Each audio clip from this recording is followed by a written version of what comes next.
But say, for example, you have a friend, maybe by the name of Nancy, who who talks to you on a regular basis. She comes, you're a nurse at a nursing home, and Nancy comes by and talks to you. And she just, it isn't necessarily about a lot that's deep, but maybe after a while, you get to start getting to know each other.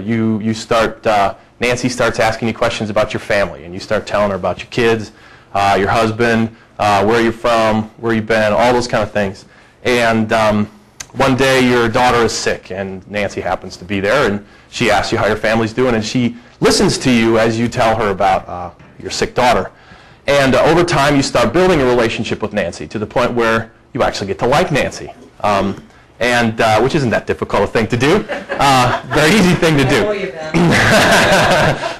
So here's the thing. Soon you build a relationship with Nancy, and one day Nancy comes to you and says, "Hey, I have a bunch of friends. We're getting together Saturday night, and we're just going to have dinner, sit around, chew the fat. We'll talk, have a good time. Maybe play the golf ball throwy thing in the backyard for a while. Whatever. We'll have some brats and stuff like that." Do you think that you're more prone to accept an offer to somebody like a Nancy or whoever to come to their house for dinner? I think you're a whole lot more. You're a whole lot more the possibility of you accepting that offer than going straight to church.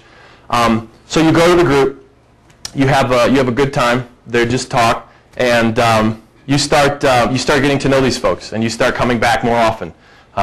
Maybe you've been attending for 6 months or so, and you really get to like the people. Obviously, you start to hear the fact that these folks are religious people. They talk about their faith once in a while, but they don't push it on you. It happens to come up in conversation, so you know it, but they're not really pushing it on you. And then at some point, one of them says to you, "Hey, we also have a group," and they also this group of folks. They heard that your daughter was sick as well, and they know that you're working on having a hard time taking care of her. So they offer to bring you meals a couple times, or they offer to take your kid home from school on the day that you're at the doctor appointment, or whatever. They've helped you out a couple times. When they come to you and say, "Hey, we also have a group, and we get together another night of the week, and we spend some time just kind of studying the Bible and praying together, and just sort of exploring what we believe," do you think there's a better chance that you're going to trust them and want to be a part of that than if they'd straight up asked you cold off the street to come to church? I think you're much more prone to make it to that Bible study. I mean, you kind of see where I'm going here. Then you're involved in that Bible study. You start hearing stuff that's in the Bible. You start remembering some things from your nominally Catholic background, for example. And you start remembering, "Oh yeah, I remember that story about the guy with the stone and the giant," and just things like that. Things start coming back, but you start seeing this lived out in these people's lives. You start hearing what's in the Bible. And after a while, you start thinking, maybe this Christianity isn't quite as crazy as I thought. I don't know if I'm ready to believe it yet or not, but it grows on you over time. And eventually, you have a relationship with these people, and you start understanding what the Bible teaches. And then someone says to you, "Hey, what do you think about coming to church on Sunday?" So now we've made this leap all the way from there's not a snowball's chance that you're going to accept an invitation to go to church to you would very seriously consider it. And what was the difference? What was the big difference between those two? Being asked cold off the street and having gone through all of that. You build relationships with people. Absolutely. Absolutely. And so small groups make this a possibility. Small groups give us a place where Nancy or whoever goes to work, meets somebody, gets to know them for a little bit, and intentionally tries to get to know people. I mean, that's part of your business anyway. But some of us, like me, need to get out of church a little more because we're in church and around Christian folks all the time.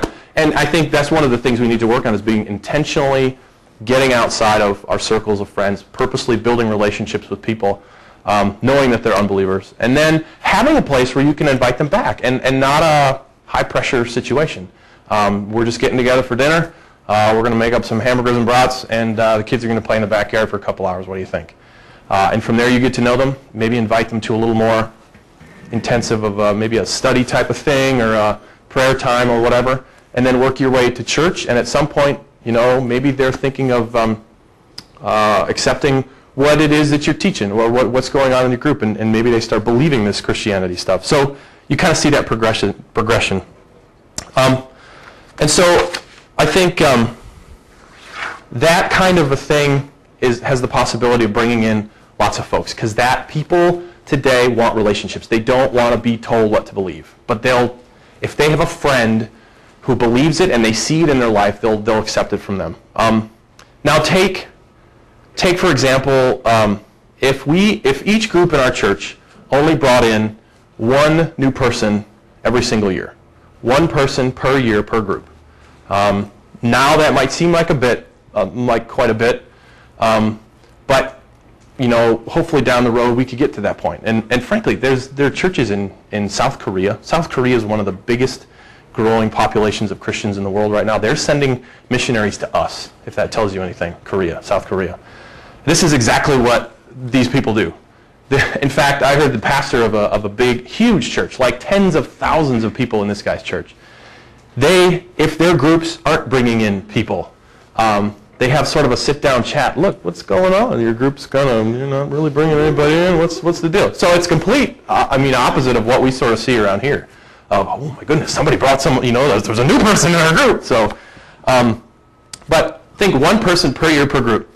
Now currently we have 525-ish people in our church, including men, women, and children. If we took 60% of the people and say they were in a group, 60%, even if you consider things like Sunday school and committees and things like that, 60% isn't a ton to ask for. I think that's about 320 people, a little less, but approximately 320 people in groups. And if your groups are 10 people per group, that's 32 groups. Okay, so 32 total groups. Now, if you just went 10 years and you had 32 groups, in 10 years you would have 620 people total, because those 32 groups times 10 people gives you another 320. So you've literally doubled your size by just that. Now consider the fact, though, that a small group, once you get past, if you had a small group of 10, and after 10 years you get 20 people, it starts to stop being a small group anymore. So consider the possibility of when you hit 12 people, your group decides that you are going to do your best to about cut in half, split, and make two groups. And then you've got, then you start off with 6 and you kind of work from there. Now if you see kind of what I'm saying is, after each group makes it to, instead of 10 people, 12 people, they split and become twice as many groups. And those groups still continue one person per year, bringing in from where they were around where they're at. They will split again after about 8 years after we've started. And then you'll have 128 groups at the 8-year mark. And 2 years later, at that 10-year mark, we will have now 1,024 people. After starting with 320, you go to 1,024 people. Now, again, there's a lot of factors involved. God may not have this going on at our church at this time, and so that doesn't happen. Population is another thing.